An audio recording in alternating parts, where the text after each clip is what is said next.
Hello, glad to have you here. If you like our narratives, leave a like and subscribe to follow every emotion of this story. The sun over the Arizona Territory in 1888 was not merely a celestial body. It was a hammer of gold beating down upon the anvil of the earth. It shimmered off the red rocks and the vast rolling plains of sagebrush, turning the air into a wavering curtain of heat.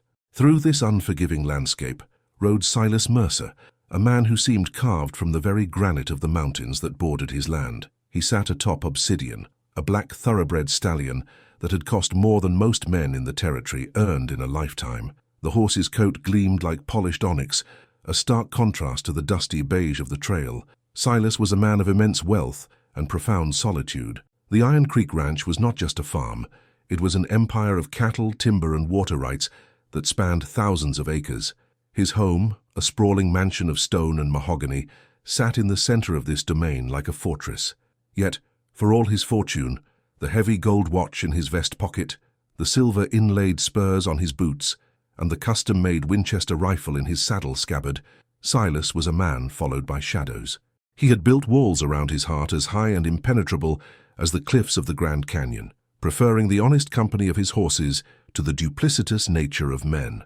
On this particular Tuesday, Silas was patrolling the northern perimeter of his property, a jagged stretch of land where the flat plains dropped abruptly into a series of twisted canyons known as the Devil's Throat. It was a place few dared to tread, a labyrinth of stone where the wind howled like lost souls. Silas, however, feared nothing that walked or crawled. He adjusted the brim of his Stetson, his blue eyes scanning the horizon with the predatory focus of a hawk. Something was wrong. The silence of the canyon was usually absolute, broken only by the wind. But today the wind carried a scent that made Obsidian toss his head and snort nervously. It was the metallic tang of blood, mixed with the acrid smoke of a dying campfire. Silas tightened his gloved hand on the reins, soothing the powerful animal with a low murmur. He spurred the horse forward, guiding him down a narrow, treacherous path that snaked into the canyon floor. As he rounded a massive pillar of red sandstone, the scene unfolded before him with shocking brutality. It was a tableau of cruelty that made Silas's stomach churn with a cold, hard rage. 5 women were suspended from the gnarled branches of a dead oak tree that jutted out from the canyon wall. They were not hung by their necks. Such a mercy would have been too quick for the perpetrators of this crime. Instead, they were strung up by their wrists, their feet dangling inches above the scorching rocks. They were Apache. Their buckskin dresses were torn, and their dark hair hung in matted curtains over their faces. They had been left there to bake in the merciless sun, a slow, agonizing death sentence meant to send a message. Silas recognized the signature of the cruelty immediately. It reeked of Captain Alder, a corrupt military officer who patrolled these borders with a sadism that masqueraded as duty. Alder believed that the land belonged solely to those who could take it by force, and he viewed the indigenous people not as humans, but as obstacles to be erased. Without a second thought, Silas vaulted from his saddle. His boots crunched heavily on the gravel as he ran toward the tree, drawing the large Bowie knife from his belt. The blade, forged from the finest steel, glinted in the sunlight. "Hold on," he rasped, his voice rough from disuse. He wasn't sure if they understood English, but the tone of urgent reassurance was universal. He reached the first woman, a young girl who couldn't have been more than 16. She was unconscious, her head lolling against her shoulder. Silas wrapped a powerful arm around her waist to support her weight and slashed the rope binding her wrists. She collapsed against him, light as a feather, her body burning with fever. He gently laid her in the shadow of the canyon wall and moved to the next. One by one, he cut them down. They were dehydrated, battered, and barely breathing.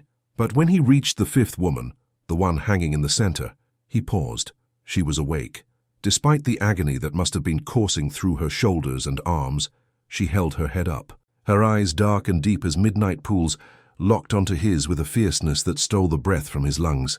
There was no fear in her gaze, only a burning defiance and a regal dignity that the ropes could not strip away.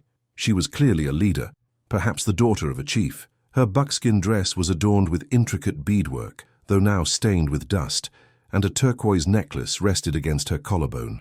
"I've got you," Silas whispered, the words slipping out before he could stop them. He cut the rope. As she fell, she did not collapse like the others.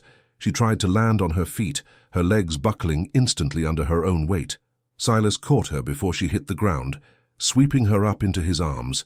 For a moment their faces were inches apart. He smelled sage, wood smoke, and the copper scent of blood. She smelled of the wild earth. She did not struggle, but her muscles were tense, ready to fight even in her weakened state. "I am not enemy," she croaked, her voice a dry rasp, her English broken but understandable. "I know," Silas replied, his voice firm. "I am taking you to safety." He carried her to where he had laid the others. The situation was dire. He had 1 horse, 5 women in critical condition, and a long ride back to the ranch house. If Alder's men were still nearby, a single gunshot would bring a platoon down on his head. But Silas Mercer was not a man who backed down from a gamble. He retrieved his canteen from the saddle and moved among them, wetting their cracked lips. The leader, the woman with the defiant eyes, took a small sip and then pushed the canteen toward the youngest girl. "She first," the woman commanded softly.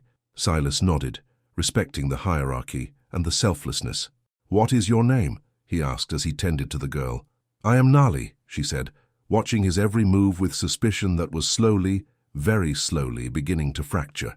"I am Silas Mercer." Getting them back to Iron Creek was a feat of endurance and logistics. Silas placed the 2 weakest women on Obsidian's back. He tied the stirrups together to help secure them.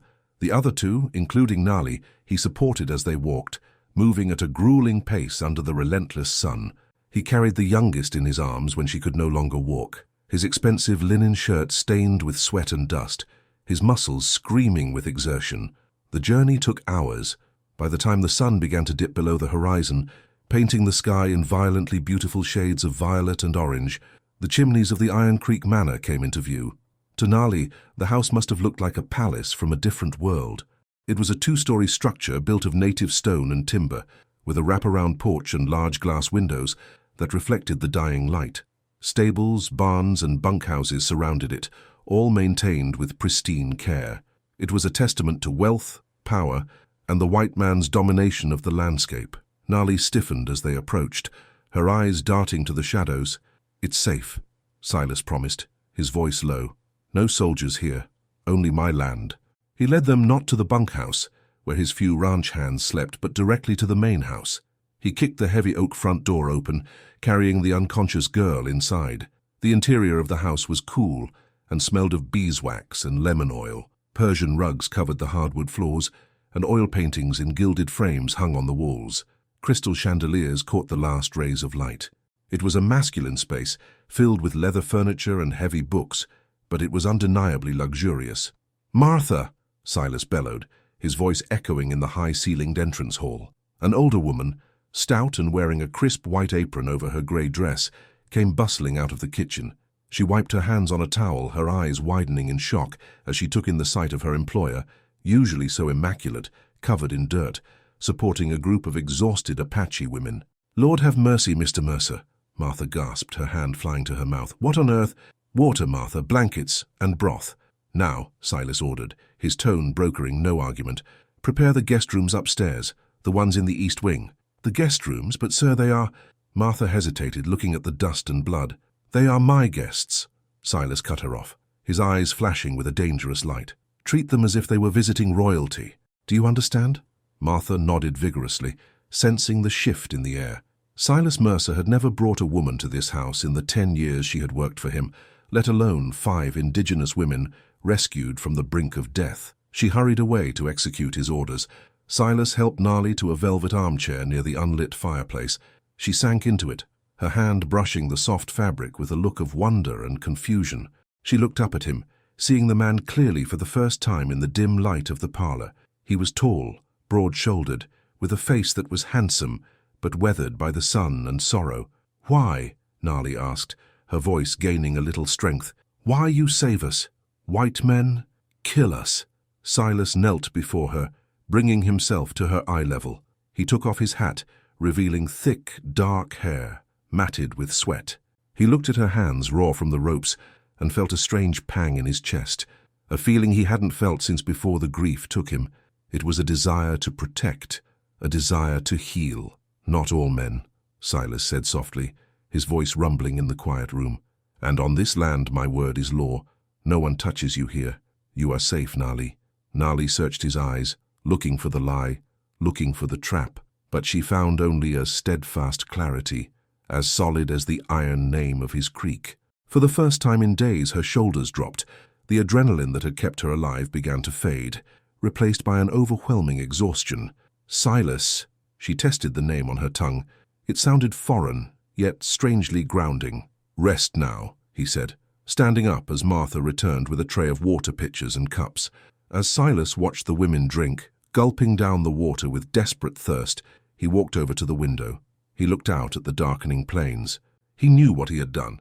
He had not just saved 5 lives, he had declared war. Captain Alder would not let this slight pass. By cutting those ropes, Silas had severed his ties with the safety of neutrality. He touched the cold glass of the window, watching the first stars appear. He thought of his Winchester, of the ammunition stored in the gun cabinet, and of the defensible position of the ranch. A storm was coming to Iron Creek, darker and more violent than any thunderhead.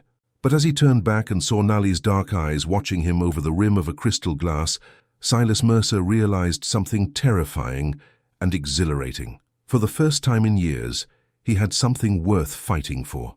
The morning sun that broke over Iron Creek Ranch did not bring the searing heat of the canyon, but rather a soft golden light that filtered through the lace curtains of the east wing. For Nali, waking up was a disorienting experience. She was accustomed to the hard earth beneath a buffalo robe, the smell of dying embers, and the open sky. Instead, she found herself sinking into a mattress filled with goose down, wrapped in sheets of fine Egyptian cotton that felt like cool water against her battered skin. The room was immense. Wallpaper adorned with delicate floral patterns covered the walls, and a washstand with a porcelain basin and pitcher stood in the corner. Her sisters, Key, Sana, Illa, and Dolly, were asleep in the adjoining room, the door left open at her request. Nali sat up, wincing as her bruised shoulders protested. The pain was sharp, a cruel reminder of the rope, but it was manageable. She was alive. They were all alive. The door to the hallway creaked open, and Martha entered, carrying a tray laden with steaming bowls. The aroma of oatmeal, cinnamon, fresh cream, and coffee filled the room, scents that were alien, yet intoxicating to Nali. "Good, you're awake," Martha said briskly, though her eyes held a kindness that hadn't been there the night before. "Mr. Mercer ordered the doctor from town, but he won't be here until noon. Until then, you eat. You all need strength." Nali didn't understand every word, but the intent was clear. She nodded, accepting the bowl. As she ate, she thought of the man who had brought them here, Silas Mercer, a man of stone and silence, yet he possessed a strange warmth. He was a contradiction, like a storm that brought rain to a parched land instead of destruction.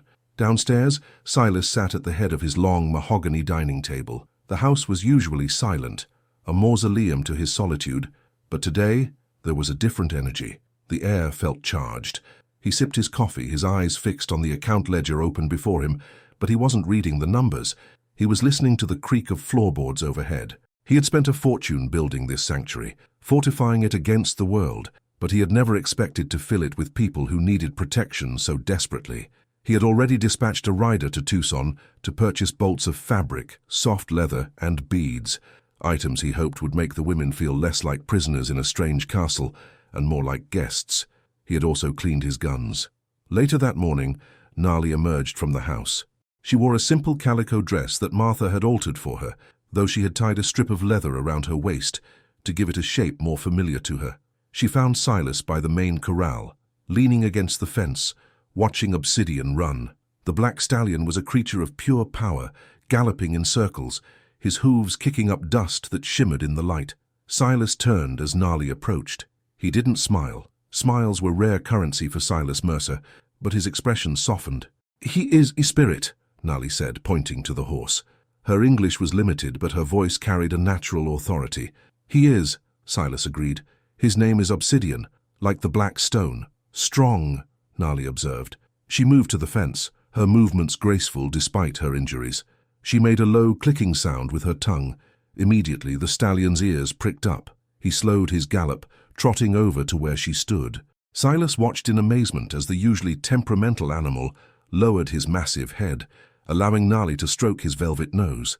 "You have a way with them," Silas said, admiration coloring his tone. "Horses know hearts," Nali replied, turning her gaze to him. "They know fear. They know quiet." She looked at Silas deeply. "You have quiet heart, but sad." Silas felt exposed, more so than if he were standing unarmed on a battlefield. He looked away toward the endless horizon of his property. "I lost my family," he admitted, his voice gruff. "Years ago, to sickness. The quiet is all I have left." Nali reached out, her hand hovering for a moment before resting on his forearm. The contact was electric, searing through the fabric of his shirt. "Now you have us," she said simply. "Life returns." For the next few days, Iron Creek became a place of healing. Silas spared no expense. He had crates of fresh fruit brought in from California, meats from the smokehouse, and medicines from the East Coast. Under his protection and Martha's surprisingly doting care, the women transformed. Their hollow cheeks filled out, their skin regained its bronze luster, and the shadows of terror in their eyes began to recede. Silas found himself drawn to Nali with a magnetic pull he couldn't resist. In the evenings they would sit on the porch. He would smoke a cigar, the expensive tobacco scent mingling with the night air, while she worked on mending her buckskins with the supplies he had procured. They spoke in fragments, teaching each other words. He taught her sanctuary, honor, and star. She taught him words in Apache for water, wind, and courage. He learned that she was indeed the daughter of a chief, a woman trained in the arts of healing and survival. She learned that his wealth meant nothing to him compared to the peace of the land. A bond began to forge between them, forged in the fires of shared trauma and tempered by a growing unspoken attraction. When he looked at her, he didn't see a refugee. He saw a queen without a crown. When she looked at him, she didn't see a conqueror. She saw a warrior who had laid down his sword. But the world outside Iron Creek was not so peaceful. 20 miles away, in the dust-choked town of Fort Verde, Captain Alder sat in the back of the Golden Steer Saloon. A bottle of cheap whiskey sat before him, but he wasn't drunk. He was seething. Alder was a man of sharp angles and cold eyes, his uniform always pressed, his ambition a rot inside his soul. His tracker, a man named Weaver with teeth filed to points, stood nervously by the table. "Say it again," Alder hissed. "The tree was empty, Captain," Weaver repeated, twisting his hat in his hands. "Ropes were cut, clean, with a big knife, not chewed, not broken. Cut." Alder slammed his fist onto the table, making the bottle jump. "Apache don't have knives that sharp, and they don't leave tracks like that. Shod horse," Weaver continued, his voice dropping to a whisper. "Deep prints, heavy beast, thoroughbred maybe, and the boot prints, custom soles. Big man." Alder's eyes narrowed into slits. He knew every rancher, drifter, and outlaw in the territory. There were few men who rode thoroughbreds in this rough country.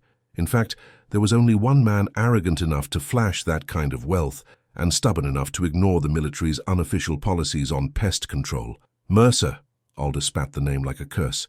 "The tracks lead straight to Iron Creek," Weaver confirmed. Alder stood up, adjusting his gun belt. The murmur of the saloon died down. People feared Alder, not because he was the law, but because he was the lawless acting with a badge. "Silas Mercer thinks his money makes him a god," Alder growled, his hand resting on the ivory grip of his revolver. "He thinks he can interfere with military operations. He thinks he can harbor hostiles on my territory. What do we do, Captain? He's got money. He's got friends in Washington." "Washington is a long way away," Alder smiled, a cold, predatory expression that didn't reach his eyes. "Out here, the only law is the bullet. Gather the men, not just the patrol, all of them, and tell the boys to bring the torches. If Mercer likes savages so much, he can burn with them." Back at the ranch, the sun was setting, painting the sky in strokes of blood orange and bruised purple. Silas was in his study, showing Nali a map of the territory. He was explaining the boundaries of his land, tracing the lines of the creek with his finger. "Here," he said, pointing to the northern ridge. "This is where I found you, and here," he moved his finger to the center, "is where we are." Nali watched his hand, fascinated by the strength in his fingers. She looked up at him, her face illuminated by the kerosene lamp. "You keep us safe," she stated, not as a question but as a fact. "I will," Silas promised. The atmosphere in the room shifted. The air became thick, heavy with the scent of old paper and the undeniable pull between them. Silas leaned in slightly, drawn by the depth of her eyes. He could see the gold flecks in her irises, the way her breathing hitched slightly. He wanted to kiss her. It was a dangerous, reckless thought, but it consumed him. Suddenly the heavy oak door of the study burst open. It was his foreman, a grisly old veteran named Thomas, who had been with Silas since the beginning. Thomas was out of breath, his face pale beneath his tan. "Mr. Mercer," Thomas gasped. "We got a problem." Silas straightened up instantly, the romantic haze vanishing, replaced by the cold steel of the gunman he used to be. "What is it?" "Weaver was spotted on the ridge," Thomas said, urgency in his voice. "Scouting. And there's dust on the road from Fort Verde. A lot of dust, boss. Looks like a cavalry column." Nali stiffened, her eyes darting to the window. She understood the tone, if not all the words. "Soldiers?" she asked, her voice tight. Silas looked at her, his jaw setting into a hard line. He walked over to the gun cabinet, unlocking the glass doors with a steady hand. He pulled out a lever-action Winchester and a box of ammunition.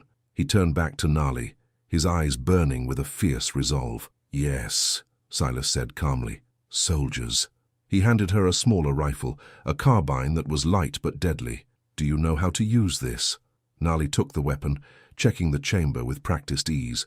She looked at him, and a warrior's spirit replaced the refugee's fear. "I am Apache," she said. Silas nodded. He turned to Thomas. "Bar the windows, distribute the rifles to the hands. Tell them double pay for anyone who stays. Anyone who wants to leave, let them go now." "Ain't nobody leaving, boss," Thomas grinned, pulling a shotgun from the rack. "We don't like Alder much either." Silas walked to the window, looking out at the darkening road. The dust cloud was visible now, a grey smear against the twilight. The sanctuary was about to become a fortress. The peace was over. "Stay close to me," Silas said to Nali, his voice low and protective. "I stay," she answered, moving to his side, her shoulder brushing against his arm. "We fight." Silas Mercer checked the load of his revolver. He had spent years building walls to keep the world out. Now he was ready to burn the world down to keep Nali in. "Hello, friend. I'm curious to know a little more about you. Where in the world are you reading this story from? Tell me in the comments, I'd love to know. And if you're enjoying the story, don't forget to subscribe so you don't miss the outcome of this battle." The dust cloud that had been a grey smear on the horizon materialized into a column of men and horses that thundered toward the gates of Iron Creek Ranch like a dark tide. There were at least 30 of them, too many for a standard patrol, too heavily armed for a peacekeeping mission. At the head rode Captain Alder, his uniform dusty but his posture stiff with self-righteous fury. Beside him rode Weaver, the tracker, and behind them a motley collection of enlisted men and hired guns, men with hard faces and loose morals who followed Alder not out of patriotism, but for the plunder he allowed them to keep. Silas Mercer stood on the wide veranda of his home, his boots planted firmly on the heart pine floorboards. He held his Winchester lever-action rifle loosely in the crook of his arm, the barrel pointing at the ground, but his finger was resting near the trigger guard. Behind him, in the shadows of the shuttered windows, Thomas and the 3 other ranch hands, men who had branded cattle and fought wolves alongside Silas for years, stood ready with shotguns. The column halted 20 yards from the porch, kicking up a fresh cloud of choking yellow dust. The silence that followed was heavy, broken only by the snort of horses and the creak of saddle leather. "Evening, Silas," Captain Alder called out, his voice feigning a casual neighborliness that made Silas's skin crawl. "You're a hard man to visit. Gate was locked." "It was locked for a reason, Captain," Silas replied, his voice projecting clearly across the yard. "Usually means, keep out." Alder chuckled, a dry, rasping sound. He leaned forward on his saddle horn. Now. No need for hostilities. We're just here to collect some lost property. Weaver tells me you picked up some stray baggage out near the Devil's Throat." Silas didn't blink. "I found 5 women left to die by cowards. I brought them here to heal. There is no property here, Alder, only people." The captain's smile vanished instantly, replaced by a sneer. "Those are Apache hostiles, Mercer. Rebels. Family to Geronimo's renegades. They are enemies of the state, and by harboring them you are committing treason." "They are women," Silas shot back, his anger flaring hot and bright. "Unarmed, starving women. Since when does the United States Army hang women from trees? That's not war, Alder. That's murder." "That's justice," Alder shouted, losing his composure. "They breed the killers who burn our settlements. Now hand them over, Silas. I won't ask twice. You're a rich man. You have a nice house, a nice life. Don't throw it all away for a few savages." Silas slowly lifted the rifle, cradling it in both hands. The metallic clack-clack of the lever-action cocking echoed loudly in the yard. At the sound, 30 Army carbines were raised, aimed directly at his chest. Silas didn't flinch. "This land is titled to the Mercer family," Silas said, his voice deadly calm. "It is private property. You have no warrant. You have no jurisdiction. If one of your men steps foot on my porch, I will kill him. Then I will kill you. And my lawyers in Washington will have your pension revoked before your body is cold." Alder stared at him, weighing the odds. He knew Silas was a crack shot. He knew that even if his men gunned Silas down, the political fallout of killing a wealthy cattle baron would be catastrophic. But Alder was also a man driven by hate and pride. He couldn't back down in front of his men. "You have until dawn," Alder spat, wheeling his horse around. "At first light, we come in. If those women aren't out here tied up, we burn this place to the ground, and you with it." With a sharp whistle, Alder led his men back toward the tree line at the edge of the property. They didn't leave. They set up camp, lighting fires that flickered like hungry eyes in the gathering darkness. They were laying siege. Silas watched them go, letting out a breath he didn't know he was holding. He turned and walked back into the house, bolting the heavy door behind him. The interior of the mansion had been transformed. The luxury was gone, replaced by the stark utility of survival. The velvet curtains had been pulled down to reduce the risk of fire. Mattresses from the guest rooms were propped up against the lower windows to stop stray bullets. Nali was standing in the center of the parlor. She had listened to the exchange, understanding the tone of death in the captain's voice. She held the carbine Silas had given her with a natural ease, her knuckles white against the dark wood. "They stay," Nali said. "They stay," Silas confirmed. "They will attack at dawn." He looked at the other women. Key and Sana were helping Martha tear expensive linen sheets into strips for bandages. Illa was filling buckets with water from the kitchen pump, placing them in every room in case of fire. Dolly, the youngest, was sharpening kitchen knives on a whetstone. They were not cowering. They were preparing. "I am sorry," Nali said softly, stepping closer to Silas. "We bring storm to your house." Silas looked at her. In the dim light of the kerosene lamps, she looked fierce and beautiful, a warrior princess defending a castle that wasn't hers. He reached out, taking her hand. Her skin was rough, his was calloused. It was a perfect fit. "You didn't bring the storm, Nali," Silas said, his voice thick with emotion. "The storm was already here. I was just pretending I couldn't hear the thunder. You woke me up." He led her to the study where the gun cabinet stood open. "We need a plan. They have the numbers, but we have the position. They have to cross open ground to get to the house. That is their weakness." Nali nodded, her eyes scanning the room. "They will try fire," she said. "Arrows with fire, or torches. We must watch roof." "Thomas is on the roof with a bucket brigade," Silas said. "But the windows are the problem." For the next few hours, the cultural divide between the American cattle baron and the Apache survivors vanished completely. They worked as a single unit. Silas showed Nali how to reload the Winchester quickly. Nali showed Silas how to create makeshift traps near the porch steps, using tripwires and hunting knives. The house grew quiet as the night deepened. The grandfather clock in the hall ticked loudly, counting down the seconds to the sunrise. The ranch hands were posted at the upstairs windows. Martha was in the cellar with the youngest girl, Dolly. Silas and Nali found themselves alone in the parlor, keeping watch over the front door. They sat on the floor, their backs against the overturned sofa.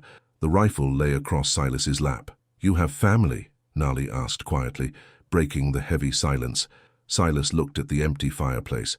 "I had a wife, Eleanor, and a son, William." The names still tasted like ash in his mouth. "Smallpox. 5 years ago. They died in this house, in the room upstairs." Nali made a soft sound of sorrow. She understood loss. Her people lived with it every day. "My husband," she whispered. "Soldiers kill him, 2 winters ago. My baby, lost to fever in the mountains."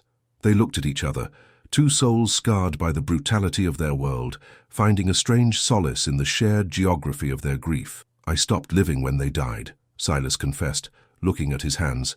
"I just worked. Made money. Built fences. I thought if I built enough walls, death couldn't get back in." Nali reached out and touched his face, her fingers tracing the line of his jaw. "Walls do not stop death, Silas. Only life stops death. Today, you chose life." Silas turned his head, pressing his cheek into her palm. The touch was grounding, realer than the gold in his bank or the land in his name. He looked into her dark eyes and saw a future he thought he had lost forever. A future where he wasn't alone. "If we survive this," Silas murmured, "I don't want you to leave." Nali didn't pull away.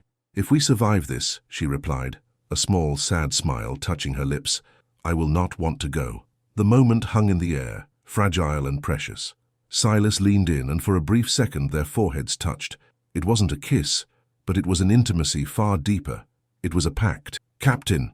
A shout from outside shattered the moment. Silas grabbed his rifle and scrambled to the window, peering through the gap in the mattress barricade. It wasn't dawn yet. The sky was still a deep, bruised indigo, but movement rippled through the tree line. "They aren't waiting for the sun," Silas hissed.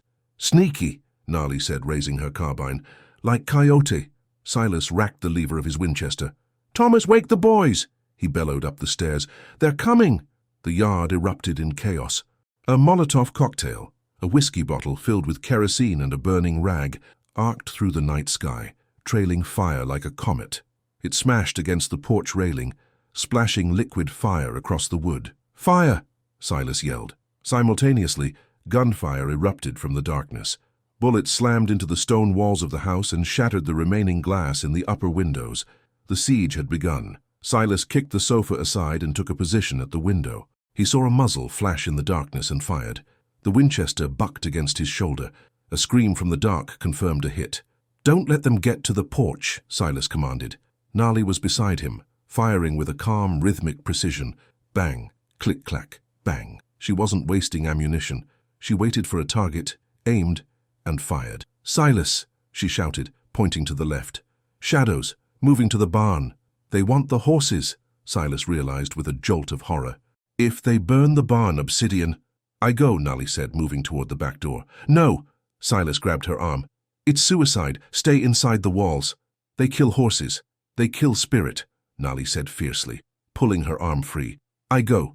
Key and Sana cover me." Before Silas could stop her, she was gone, slipping out the back door into the chaotic night. Silas cursed, firing 2 rapid shots at the approaching soldiers to draw their fire. "Cover her!" he screamed to his men upstairs. "Put everything you've got into that tree line."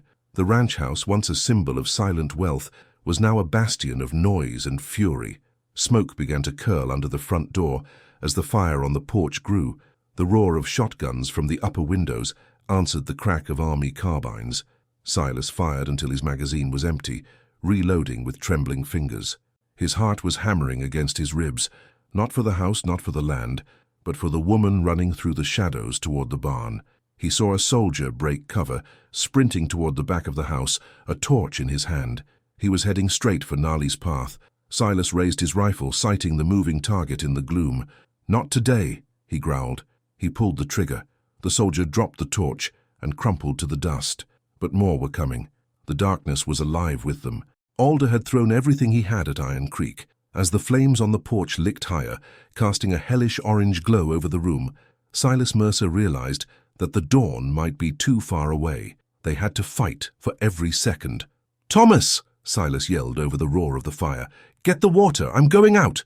"Boss, you're crazy!" Thomas shouted from the landing. "She's out there!" Silas roared back. He drew his revolvers, kicked the back door open, and stepped out into the inferno. The air outside was a solid wall of heat and noise. Silas moved through the smoke like a ghost, his revolvers barking death with terrifying accuracy.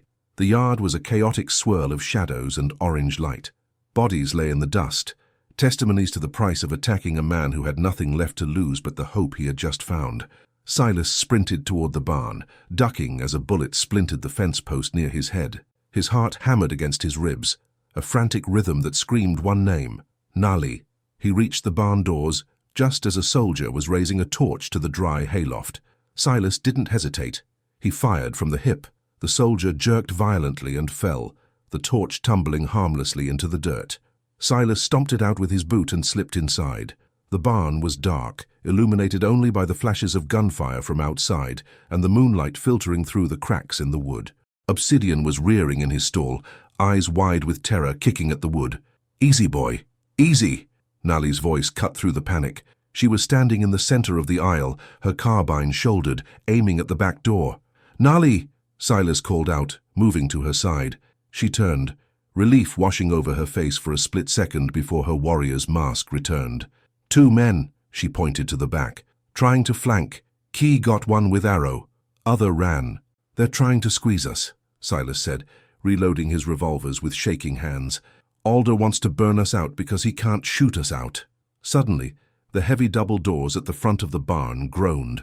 Someone was driving a wagon against them, trying to ram them open. "Up to the loft," Silas commanded. "We need the high ground."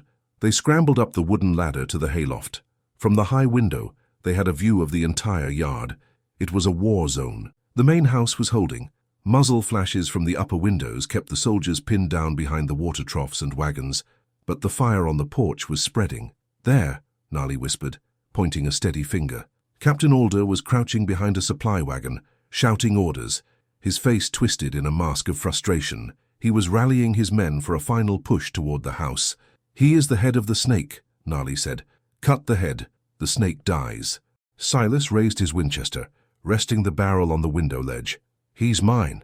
But before Silas could take the shot, a bullet whizzed through the open loft door, grazing his cheek. He flinched back, blood trickling down his face. "Sniper! On the water tower!" Nali spun around, locating the threat instantly. A soldier was perched on the windmill platform, aiming down at them. It was Weaver, the tracker. "I see him," Nali said calmly. She raised her carbine. It was a long shot for a short-range weapon in the dark under fire. "Nali, wait!" Silas started. She squeezed the trigger. Crack. On the windmill, Weaver threw his arms up and toppled backward, falling into the darkness below. "Good shot," Silas breathed, staring at her with awe. "My father taught me," she said simply, ejecting the spent shell. "Now, the captain." Silas turned back to the window.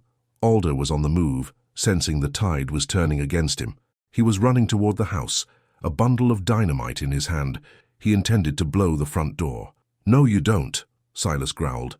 He tracked the running figure. He led the target slightly. He exhaled, finding that place of cold silence within him. He squeezed the trigger. The bullet caught Alder in the leg.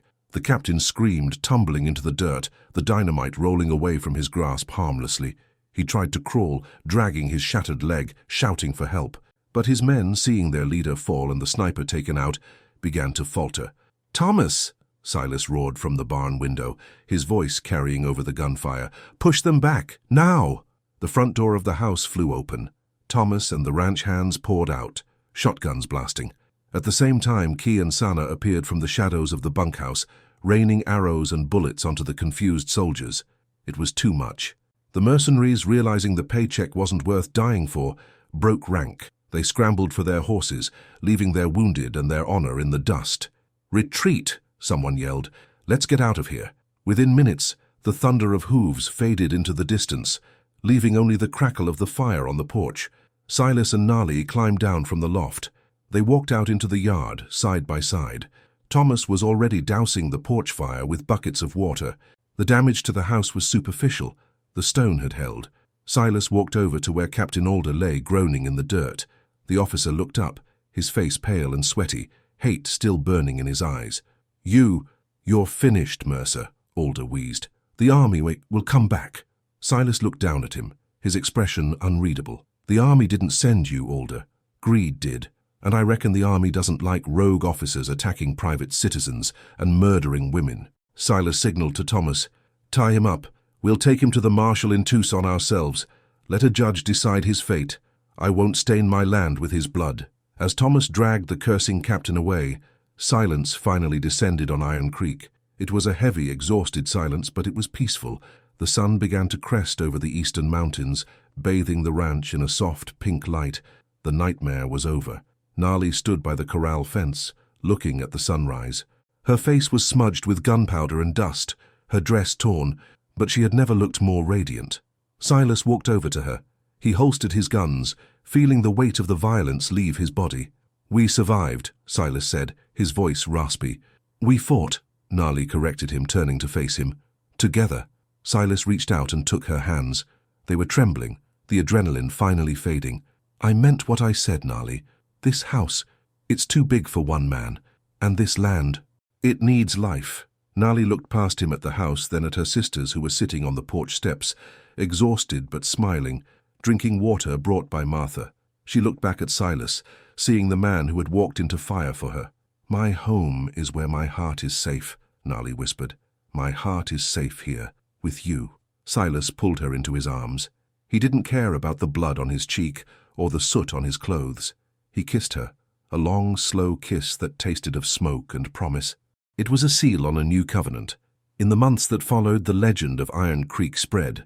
It wasn't a story of a massacre, but of a union. Silas Mercer married Nali in the garden of the ranch, with her sisters and his ranch hands as witnesses. The ranch flourished, not just as a cattle empire, but as a bridge between two worlds.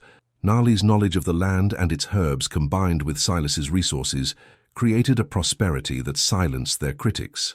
They had children, strong sons and daughters who rode thoroughbreds and spoke two languages. Silas never rebuilt the walls around his heart. He didn't need to. He had built a family instead. And every evening, as the sun set over the red rocks, Silas and Nali would sit on the porch, watching the light fade, grateful for the fight that had brought them together and the love that had kept them alive. True strength is not found in the height of the walls we build to keep others out, but in the courage to open our gates to those in need. Silas and Nali's story teaches us that love and compassion are powerful forces that can bridge even the deepest cultural divides and heal the profoundest wounds. By standing together against injustice, they transformed a legacy of isolation into one of unity, proving that our differences are not barriers, but foundations for a stronger future.